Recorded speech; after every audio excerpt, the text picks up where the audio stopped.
بسم اللہ الرحمن الرحیم۔ شروع اللہ کا نام لے کر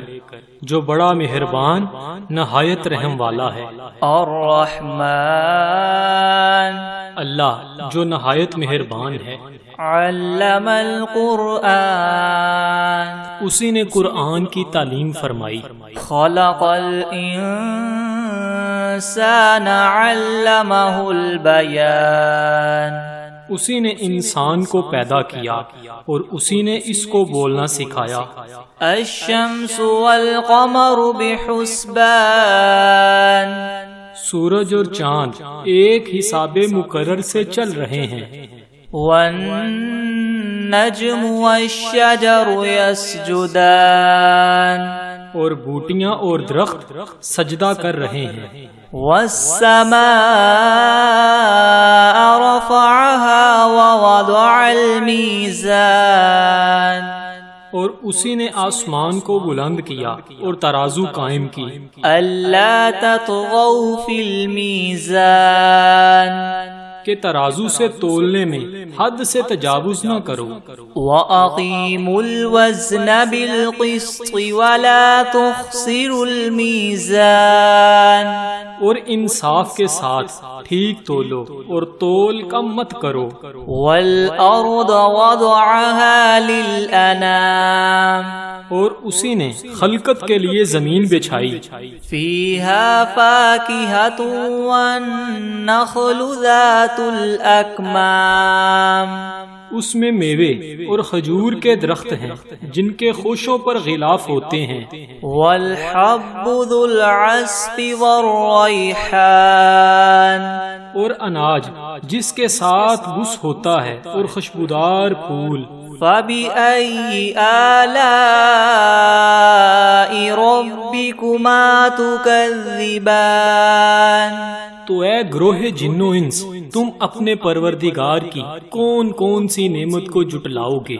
خَلَقَ الْإِنسَانَ مِنْ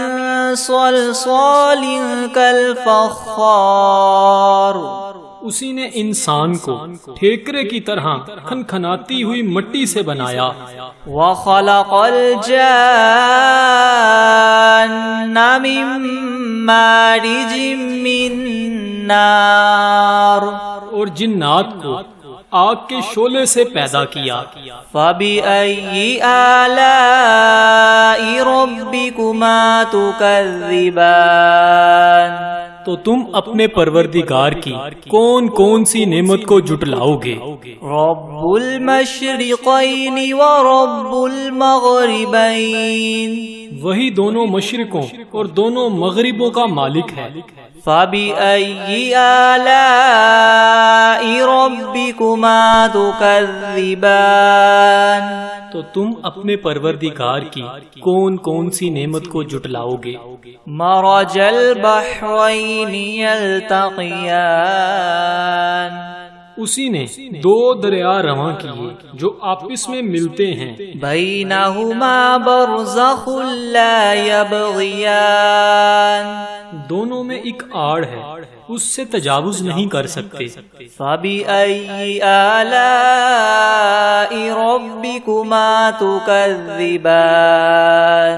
تو تم اپنے پروردگار کی کون کون سی نعمت کو جٹلاؤ گے؟ يَخْرُجُ مِنْهُمَا اللُّؤْلُؤُ وَالْمَرْجَانُ، دونوں دریاؤں سے موتی اور مونگے نکلتے ہیں۔ فَبِأَيِّ آلَاءِ رَبِّكُمَا تُكَذِّبَانِ، تو تم اپنے پروردگار کی کون کون سی نعمت کو جٹلاؤ گے؟ وَلَهُ الْجَوَارِ الْمُنشَآتُ فِي الْبَحْرِ كَالْأَعْلَامِ، اور جہاز بھی اسی کے ہیں جو دریا میں پہاڑوں کی طرح اونچے کھڑے ہوتے ہیں۔ فَبِأَيِّ آلَاءِ رَبِّكُمَا تُكَذِّبَانِ،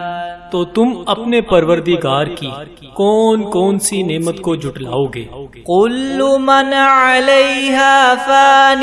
وَيَبْقَى وَجْهُ رَبِّكَ ذُو الْجَلَالِ وَالْإِكْرَامِ،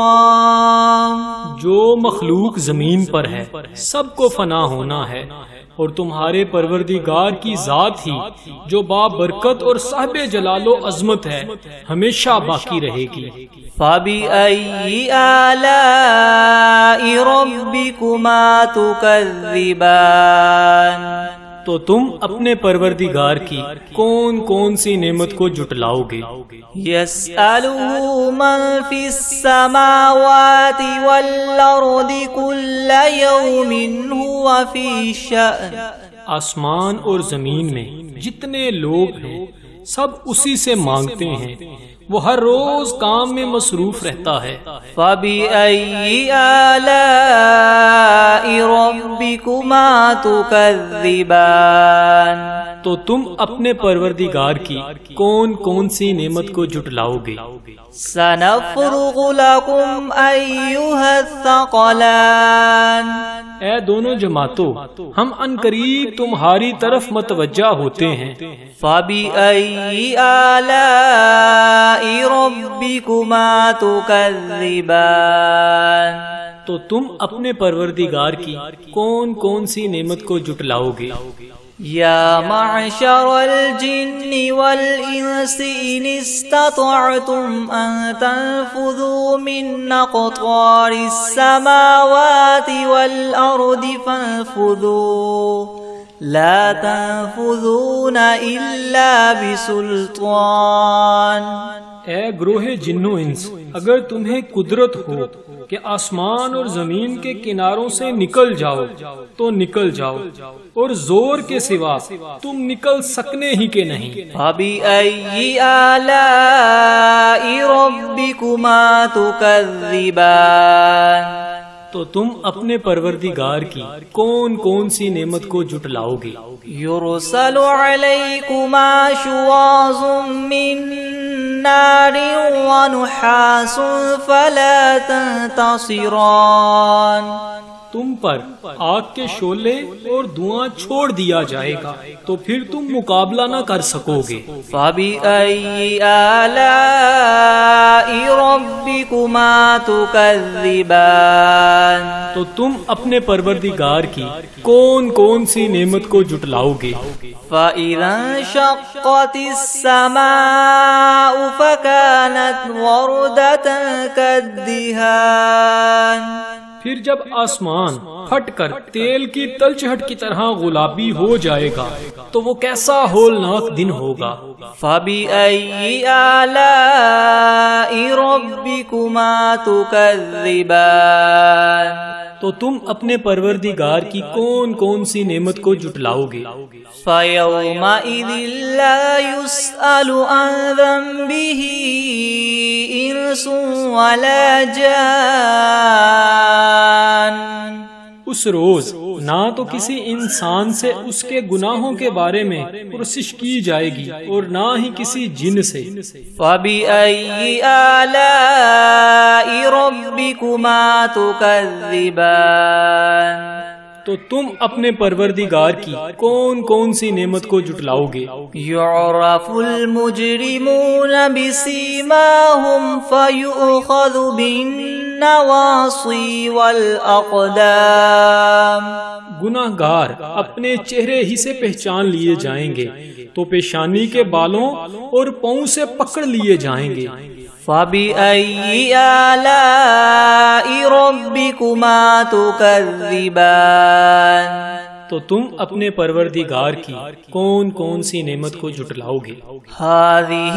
جَهَنَّمُ الَّتِي يُكَذِّبُ بِهَا الْمُجْرِمُونَ، یہی وہ جہنم ہے جسے گناہگار لوگ جھٹلاتے تھے۔ يَطُوفُونَ بَيْنَهَا وَبَيْنَ حَمِيمٍ آن، وہ دوزخ اور کھولتے ہوئے گرم پانی کے درمیان گھومتے پھریں گے۔ فَبِأَيِّ آلَاءِ رَبِّكُمَا تُكَذِّبَانِ، تو تم اپنے پروردگار کی کون کون سی نعمت کو جھٹلاؤ گے؟ وَلِمَنْ خَافَ مَقَامَ رَبِّهِ جَنَّتَانِ، اور جو شخص اپنے پروردگار کے سامنے کھڑا ہونے سے ڈرا اس کے لیے 2 باغ ہیں۔ فَبِأَيِّ آلَاءِ رَبِّكُمَا تُكَذِّبَانِ تو تم اپنے پروردگار کی کون کون سی نعمت کو جھٹلاؤ گے؟ ذَوَاتَا أَفْنَانٍ ان دونوں میں بہت سی شاخیں ہیں۔ فَبِأَيِّ آلَاءِ رَبِّكُمَا تُكَذِّبَانِ تو تم اپنے پروردگار کی کون کون سی نعمت کو جھٹلاؤ گے؟ فِيهِمَا عَيْنَانِ تَجْرِيَانِ ان میں 2 چشمے بہہ رہے ہیں۔ فَبِأَيِّ آلَاءِ رَبِّكُمَا تُكَذِّبَانِ تو تم اپنے پروردگار کی کون کون سی نعمت کو جھٹلاؤ گے؟ فِيهِمَا مِن كُلِّ فَاكِهَةٍ زَوْجَانِ ان میں سب میوے 2 قسم کے ہیں۔ فَبِأَيِّ آلَاءِ رَبِّكُمَا تُكَذِّبَانِ تو تم اپنے پروردگار کی کون کون سی نعمت کو جھٹلاؤ گے؟ متكئين على فرش بطائنها من استبرق وجنى الجنتين دان اہل جنت ایسے بچھونوں پر جن کے استر اطلس کے ہیں تکیہ لگائے ہوئے ہوں گے اور دونوں باغوں کے میوے قریب قریب جھک رہے ہیں۔ فَبِأَيِّ آلَاءِ رَبِّكُمَا تُكَذِّبَانِ تو تم اپنے پروردگار کی کون کون سی نعمت کو جھٹلاؤ گے؟ فِيهِنَّ قَاصِرَاتُ الطَّرْفِ لَمْ يَطْمِثْهُنَّ إِنسٌ قَبْلَهُمْ وَلَا جَانٌّ ان میں نیچی نگاہ والی عورتیں ہیں جن کو اہل جنت سے پہلے نہ کسی انسان نے ہاتھ لگایا اور نہ ہی کسی جن نے۔ فَبِأَيِّ آلَاءِ رَبِّكُمَا تُكَذِّبَانِ تو تم اپنے پروردگار کی کون کون سی نعمت کو جھٹلاؤ گے؟ كَأَنَّهُنَّ الْيَاقُوتُ وَالْمَرْجَانُ گویا وہ یاقوت اور مرجان ہیں۔ فَبِأَيِّ آلَاءِ رَبِّكُمَا تُكَذِّبَانِ تو تم اپنے پروردگار کی کون کون سی نعمت کو جھٹلاؤ گے؟ هَلْ جَزَاءُ الْإِحْسَانِ إِلَّا الْإِحْسَانُ نیکی کا بدلہ نیکی کے سوا کچھ نہیں ہے۔ فَبِأَيِّ آلَاءِ رَبِّكُمَا تُكَذِّبَانِ تو تم اپنے پروردگار کی کون کون سی نعمت کو جھٹلاؤ گے؟ وَمِن دُونِهِمَا جَنَّتَانِ اور ان باغوں کے علاوہ 2 باغ اور ہیں۔ فَبِأَيِّ آلَاءِ رَبِّكُمَا تُكَذِّبَانِ تو تم اپنے پروردگار کی کون کون سی نعمت کو جھٹلاؤ گے؟ مُدْهَامَّتَانِ دونوں خوب گہرے سرسبز۔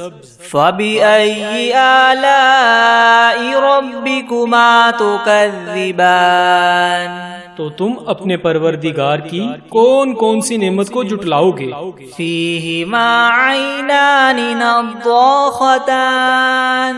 ان میں 2 چشمے ابل رہے ہیں۔ فَبِأَيِّ آلَاءِ رَبِّكُمَا تُكَذِّبَانِ تو تم اپنے پروردگار کی کون کون سی نعمت کو جھٹلاؤ گے؟ فِيهِمَا فَاكِهَةٌ وَنَخْلٌ وَرُمَّانٌ ان میں میوے اور کھجوریں اور انار ہیں۔ فَبِأَيِّ آلَاءِ رَبِّكُمَا تُكَذِّبَانِ تو تم اپنے پروردگار کی کون کون سی نعمت کو جھٹلاؤ گے؟ فِيهِنَّ خَيْرَاتٌ حِسَانٌ इनमें नेक सीरत और खूबसूरत औरतें हैं। फबिअय्यि आलाइ रब्बिकुमा तुकज़्ज़िबान, तो तुम अपने परवरदिगार की कौन कौन सी नेमत को जुटलाओगे? हूरुम मक़सूरातुन फिल ख़ियाम,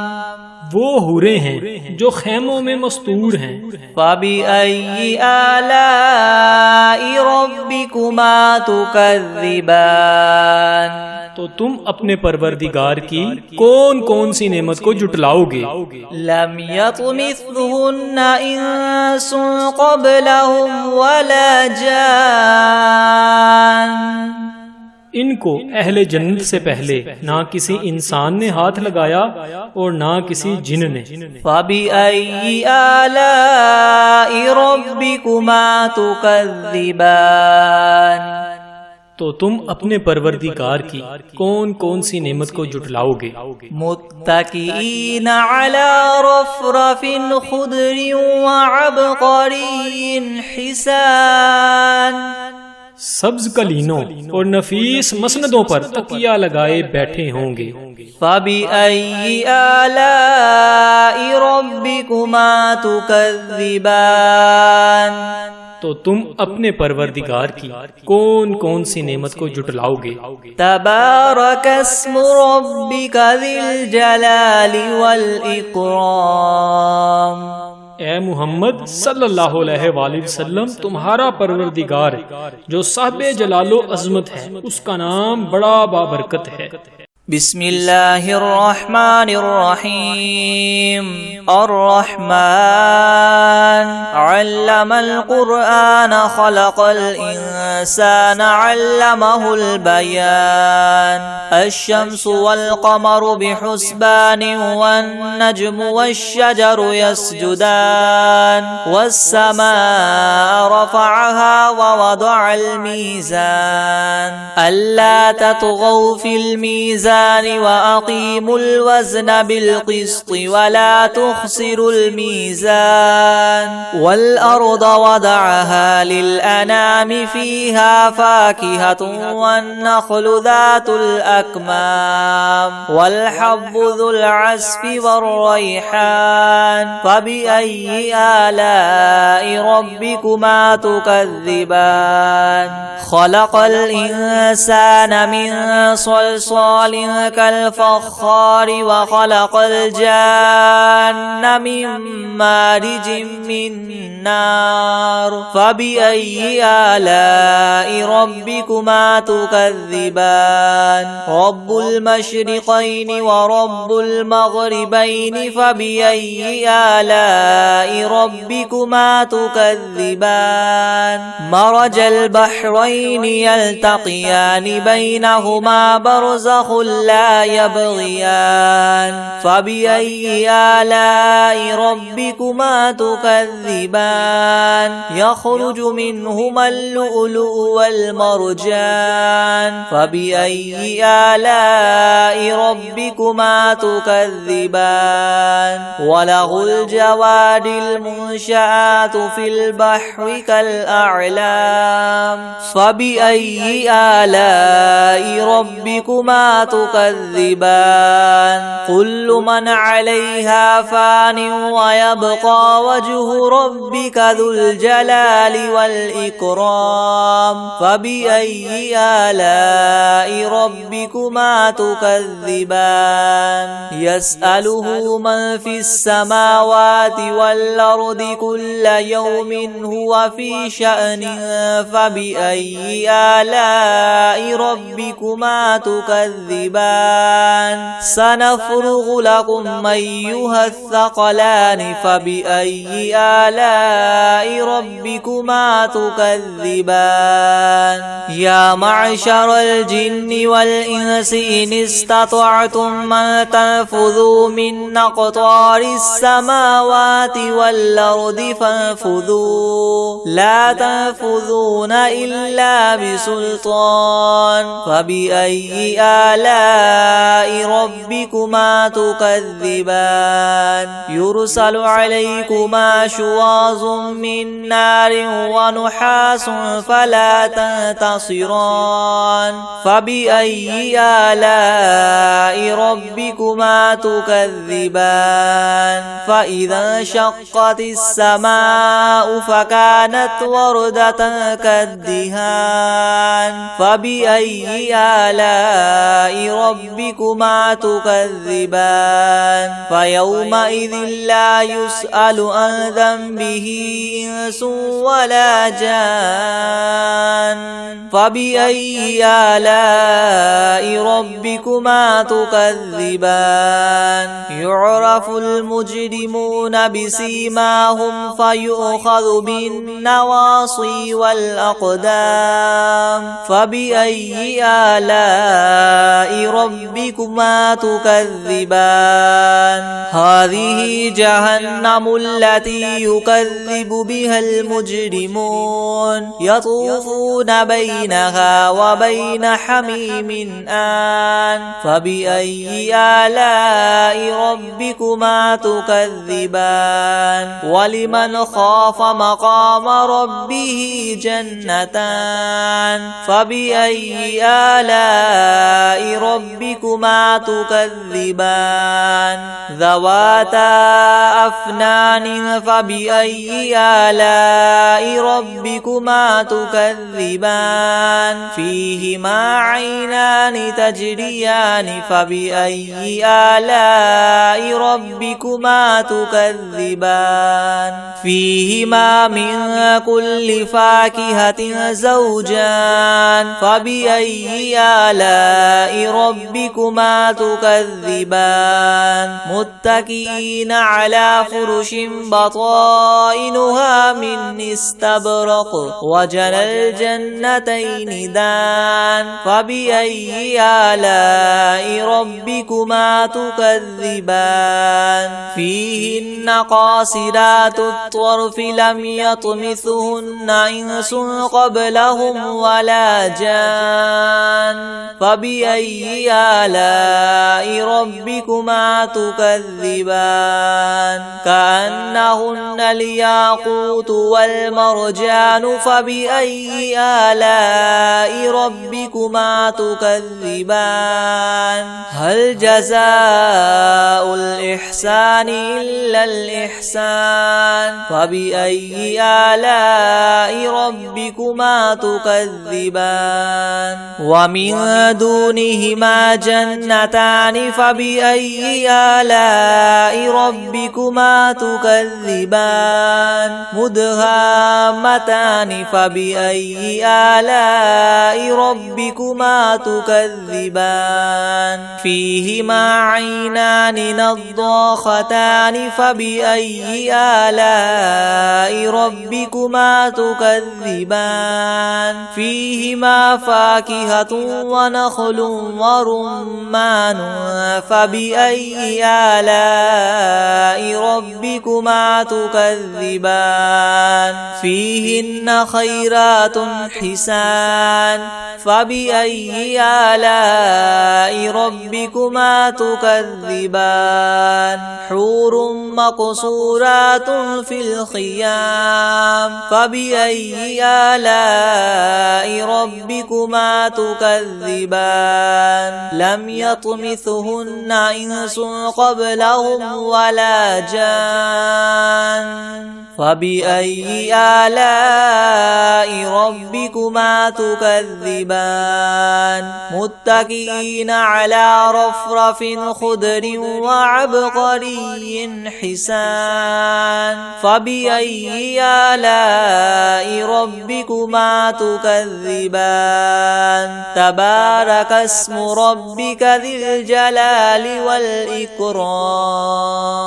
بسم الله الرحمن الرحيم عما يتساءلون عن النبأ العظيم الذي هم فيه مختلفون كلا سيعلمون ثم كلا سيعلمون ألم نجعل الأرض مهادا والجبال أوتادا وخلقناكم أزواجا وجعلنا نومكم سباتا وجعلنا الليل لباسا وجعلنا النهار معاشا وبنينا فوقكم سبعا شدادا وجعلنا سراجا وهاجا وأنزلنا من المعصرات ماء ثجاجا لنخرج به حبا ونباتا وجنات ألفافا إن يوم الفصل كان ميقاتا يوم ينفخ في الصور فتأتون أفواجا وفتحت السماء فكانت أبوابا وسيرت الجبال فكانت سرابا إن جهنم كانت مرصادا للطاغين مآبا لابثين فيها أحقابا لا يذوقون فيها بردا ولا شرابا إلا حميما وغساقا جزاء وفاقا إنهم كانوا لا يرجون حسابا وكذبوا بآياتنا كذابا وكل شيء أحصيناه كتابا فذوقوا فلن نزيدكم إلا عذابا إن للمتقين مفازا حدائق وأعنابا وكواعب أترابا وكأسا دهاقا لا يسمعون فيها لغوا ولا كذابا جزاء من ربك عطاء حسابا رب السماوات والأرض وما بينهما الرحمن لا يملكون منه خطابا يوم يقوم الروح والملائكة صفا لا يتكلمون إلا من أذن له الرحمن وقال صوابا ذلك اليوم الحق فمن شاء اتخذ إلى ربه مآبا إنا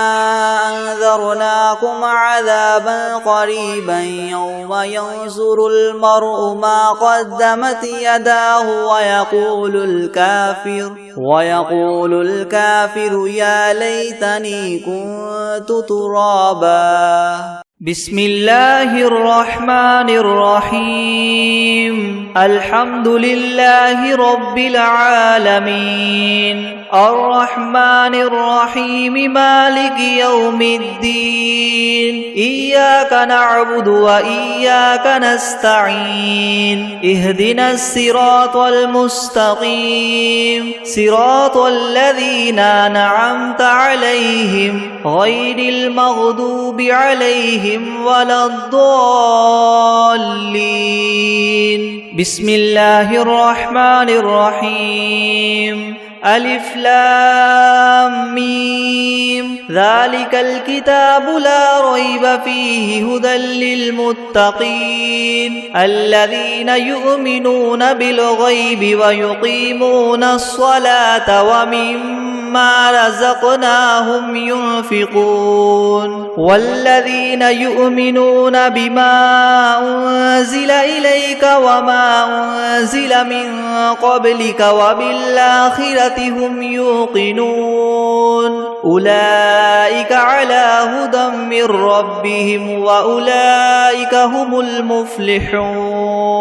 وإلهكم إله واحد لا إله إلا هو الرحمن الرحيم الله لا إله إلا هو الحي القيوم لا تأخذه سنة ولا نوم له ما في السماوات وما في الأرض من ذا الذي يشفع عنده إلا بإذنه يعلم ما بين أيديهم وما خلفهم ولا يحيطون بشيء من علمه إلا بما شاء وسع كرسيه السماوات والأرض ولا يؤوده حفظهما وهو العلي العظيم لا إكراه في الدين قد تبين الرشد من الغي فمن يكفر بالطاغوت ويؤمن بالله فقد استمسك بالعروة الوثقى لا انفصام لها والله سميع عليم الله ولي الذين آمنوا يخرجهم من الظلمات إلى النور والذين كفروا أولياؤهم الطاغوت يخرجونهم من النور إلى الظلمات أولئك أصحاب النار هم فيها خالدون لله ما في السماوات وما في الأرض وإن تبدوا ما في أنفسكم أو تخفوه يحاسبكم به الله فيغفر لمن يشاء ويعذب من يشاء والله على كل شيء قدير آمن الرسول بما أنزل إليه من ربه والمؤمنون كل آمن بالله وملائكته وكتبه ورسله لا نفرق بين أحد من رسله وقالوا سمعنا وأطعنا غفرانك ربنا وإليك المصير لا يكلف الله نفسا إلا وسعها لها ما كسبت وعليها ما اكتسبت ربنا لا تؤاخذنا إن نسينا أو أخطأنا ربنا ولا تحمل علينا إسرا كما حملته على الذين من قبلنا ربنا ولا تحملنا ما لا طاقة لنا به واعف عنا واغفر لنا وارحمنا أنت مولانا فانصرنا على القوم الكافرين شهد الله أنه لا إله إلا هو والملائكة وأولو العلم قائما بالقسط لا إله إلا هو العزيز الحكيم قل اللهم مالك الملك تؤتي الملك من تشاء وتنزع الملك ممن تشاء وتعز من تشاء وتذل من تشاء بيدك الخير إنك على كل شيء قدير تؤلج الليل في النهار وتؤلج النهار في الليل وتخرج الحي من الميت وتخرج الميت من الحي وترزق من تشاء بغير حساب إن ربكم الله الذي خلق السماوات والأرض في 6 أيام ثم استوى على العرش يغشي الليل النهار يطلبه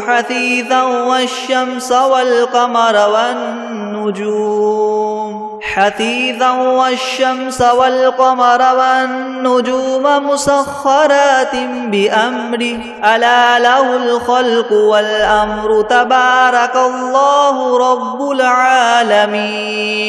ادعوا ربكم تضرعا وخفية إن إنه لا يحب المعتدين ولا تفسدوا في الأرض بعد إصلاحها وادعوه خوفا وطمعا إن رحمة الله قريب من المحسنين قل ادعوا الله أو ادعوا الرحمن أيما تدعوا فله الأسماء الحسنى ولا تجهر بصلاتك ولا تخافت بها وابتغ بين ذلك سبيلا وقل الحمد لله الذي لم يتخذ ولدا ولم يكن له شريك في الملك ولم يكن له ولي من الذل وكبره تكبيرا أفحسبتم أنما خلقناكم عبثا وأنكم إلينا لا ترجعون فتعالى الله الملك الحق لا إله إلا هو رب العرش الكريم ومن يدع مع الله إلها آخر لا برهان له به فإنما حسابه عند ربه إنه لا يفلح الكافرون وقل رب اغفر وارحم وأنت خير الراحمين بسم الله الرحمن الرحيم والصافات صفا فالزاجرات زجرا فالتاليات ذكرا إن إلهكم لواحد رب السماوات والأرض وما بينهما ورب المشارق إنا زينا السماء الدنيا بزينة الكواكب وحفظا من كل شيطان مارد لا يسمعون إلى الملأ الأعلى ويقذفون من كل جانب دحورا ولهم عذاب واصب إلا من خطف الخطفة فأتبعه شهاب ثاقب فاستفتهم أهم أشد خلقا ممن خلقنا إنا خلقناهم من طين لاذب يا معشر الجن والإنس إن استطعتم أن تنفذوا من أقطار السماوات والأرض فانفذوا لا تنفذون إلا بسلطان فبأي آلاء ربكما تكذبان يرسل عليكما شواظ من نار ونحاس فلا تنتصران فبأي آلاء ربكما تكذبان فإذا انشقت السماء فكانت وردة كالدهان فبأي آلاء ربكما تكذبان فيومئذ لا يسأل عن ذنبه إنس ولا جان فبأي آلاء ربكما تكذبان لو أنزلنا هذا القرآن على جبل لرأيته خاشعا متصدعا من خشية الله وتلك الأمثال نضربها للناس لعلهم يتفكرون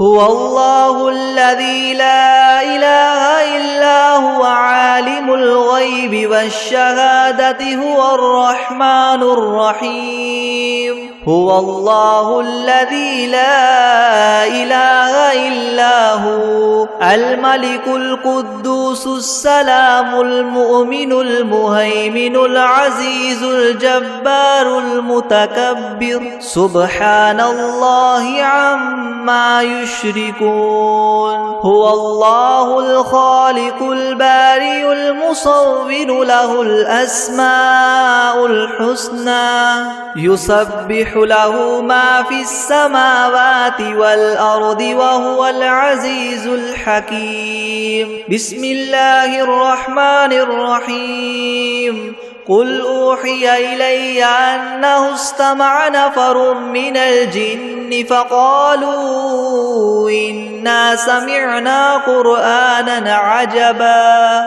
يهدي إلى الرشد فآمنا به ولن نشرك بربنا أحدا وأنه تعالى جد ربنا ما اتخذ صاحبة ولا ولدا وأنه كان يقول سفيهنا على الله شططا بسم الله الرحمن الرحيم قل يا أيها الكافرون لا أعبد ما تعبدون ولا أنتم عابدون ما أعبد ولا أنا عابد ما عبدتم ولا أنتم عابدون ما أعبد لكم دينكم ولي دين بسم الله الرحمن الرحيم قل هو الله أحد الله الصمد لم يلد ولم يولد ولم يكن له كفوا أحد بسم الله الرحمن الرحيم قل أعوذ برب الفلق من شر ما خلق ومن شر غاسق إذا وقب ومن شر النفاثات في العقد ومن شر حاسد إذا حسد بسم الله الرحمن الرحيم قل أعوذ برب الناس ملك الناس إله الناس من شر الوسواس الخناس الذي يوسوس في صدور الناس من الجنة والناس